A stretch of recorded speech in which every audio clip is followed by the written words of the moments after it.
2021 жылдын 10 январында мөөнөтүнөн мурда президенттик шайлоо өтүп, ага 17 талапкер катышкан. Шайлоого келген элдин 79,20% Садыр Жапаровго добуш берген. 28 январда Садыр Жапаров эл алдында ант берип, ал Кудайдын жана элдин алдында адилет башкарып, адам укугун, конституция нормаларын сактай тургандыгы боюнча сөз берген. Адамдын жана жарандардын укуктарын коргоого, Кыргыз Республикасынын конституциясын так аткарууга, элибиздин биримдигин жана мамлекетибиздин бүтүндүгүн, коопсуздугун сактоого ант беремин.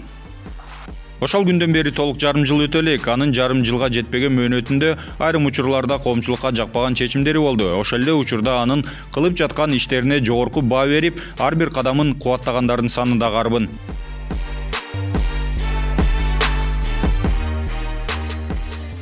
Алгач Садыр Жапаров тышкы карым-катнашты жакынкы чет өлкөлөр жана чектеш мамлекеттер менен диалог түзүүдөн баштады. Себеби пандемиянын кесепетинен өлкөнүн экономикасы кыйла жабыркап, көрсөткүчтөр кубандырарлык эмес. Бул көрсөткүчтөрдү жакшыртуу үчүн албетте тышкы соода-сатык, импорт-экспорт деген калыбына келиши зарыл экендиги белгилүү. Ошондуктан президент катары Садыр Жапаров алгачкы сапарын Россия жана Казакстанга жасады. Себеби эки өлкө Кыргызстандын негизги соода өнөктөштөрү.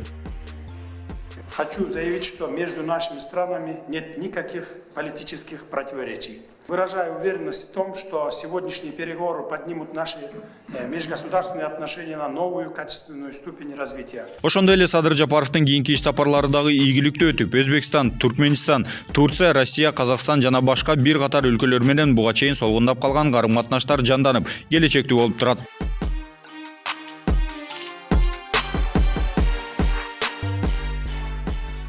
Ал эми өлкө ичиндеги жагдайды алып караганда учурда баардыгы эле ойдогудай эмес, бирок анын башка адам баласынын иш-аракетинен көз карандысыз себептери бар. Бул пандемия. Пандемиянын айынан Кыргызстан гана эмес, дүйнө экономикасы катчылыкка кептелди. Өлкөлөр ортосундагы товар жүгүртүү, соода-сатык деген нерсе солгундады. Ал эми товар жүгүртүү, соода-сатык токтогондо албетте ал экономикалык көрсөткүчтөргө кедергисин тийгизбей койбойт. ОПЕК өлкөлөрүнүн мүчөлөрү мунайды казууну кескин кыскартып, дүйнөдө нефтинин баасы көтөрүлүп, аны менен бирге күйүүчү майга болгон баа жогорулады.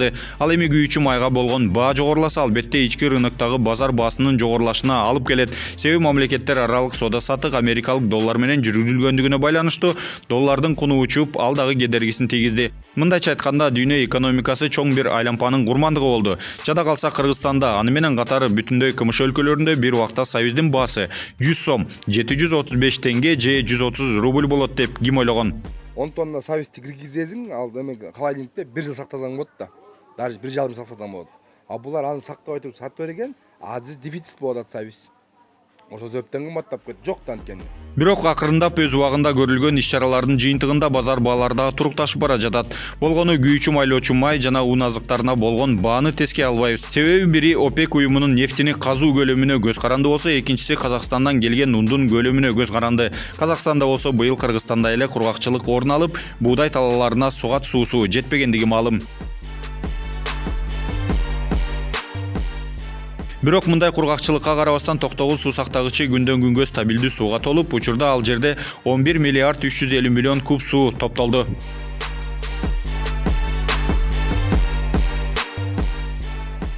Ушул жарым жылда эң негизги аткарылган иш бул коррупция менен күрөшүүнү атаса болот. Убагында өлкө казынасына кол салып, бюджеттин акчасын кенебей тоногондор биринин артынан бири кармалып, арам акчаларын кайра мамлекетке кайтаргандардын саны жүздөп болбосо дагы ондоп саналат. Бул жаатында президенттин аткарган иши элдин купулуна толуп, колдогондордун саны күн санап артууда.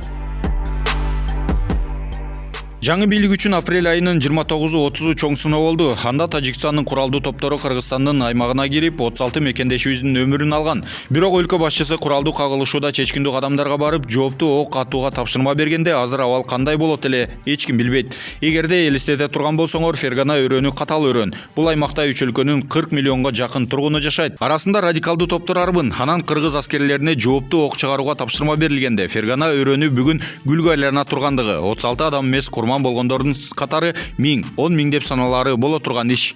Ошондуктан жада калса Бириккен Улуттар уюмунун адам укуктарын коргоо боюнча комиссары Мишель Бачелет Кыргызстан аймакта тынчтыкты орнотууга чоң салым кошту деген басым берет беле. Мишель Бачелет, Бириккен Улуттар уюмунун адам укуктары боюнча башкы комиссары, конфликтини ырбатпоо жана адам өмүрүнө коркунуч алып келе турган абалды жөнгө салгандыгы үчүн Кыргызстандын иш-аракетин толук колдоого алабыз.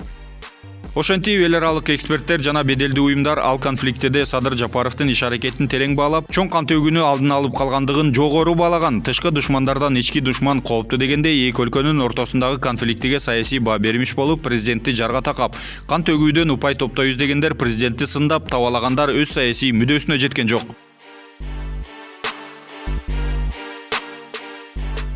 Өзүңөр билгендей, Кыргызстанда бейөкмөт, коммерциялык эмес уюмдардын саны өтө эле көп. Алар эмне иш аткарып, чет өлкөдөн келген финансы каражаттарын кайда жумшап жаткандыгы белгисиз. Алар күн алыс өлкөнүн төрт бурчуна пикет, митинг сыяктуу иш-чараларды байма-бай өткөрүп турганды адатта кылып алышкан. Бирок чет элден келген финансы булактары кайда жумшалып жаткандыгы боюнча эч бир маалымат берип келген эмес. Бирок бул жагдай өзгөрүлүп, эми алар салык органдарына каражат булагын, каражаттар каякка жана кандай багытта жумшалып жаткандыгы боюнча маалымат берип туруусу керек. Можно один вопрос задать? А у вас существует НКО, неправительственная организация? НКО во Франции есть, существует? Конечно. А у них финансовые отчеты прозрачные? Вам представляет отчет, ежегодный отчет? Откуда деньги поступают, куда уходят, кому сколько зарплату выдает? Есть такое? Прозрачно? Они не обязаны представить это Джогорку Кеңешу, но они должны... Не Джогорку Кеңешу, налоговым органам, например. Конечно. По финансу, конечно. Да.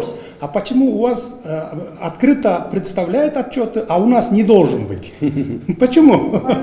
Я вот этот вопрос господину Дональду, послу Америки в Кыргызстане, тоже задал, тоже не мог ответить. Кыргызстандын тарыхында дагы бир тарыхый окуя болду. 6-майда Кумтөр Голд ишканасына убактылуу тышкы башкаруу киргизүүгө жол берген мыйзам парламентте кабыл алынып, ал 14-майда күчүнө кирген. 7-майда Бишкектин Октябрь райондук соту Кумтөр Голд компаниясын Кыргызстандын экология мыйзамдарын бузганы үчүн мамлекетке 261 миллиард 719 миллион 674 миң сом кенемте төлөп берүүгө милдеттендиргени. Ошентип Кыргызстандагы эң ири алтын кени Кумтөр Голд ишканасын кыргыз бийлиги убактылуу башкарууга өтүп, мындай чечимди Жогорку Кеңеш 17-майдагы кезексиз жыйынында кабыл алып, Кумтөр Голдтун ишин териштирип жаткан мамлекеттик комиссиянын сунушун 91 депутат колдогон.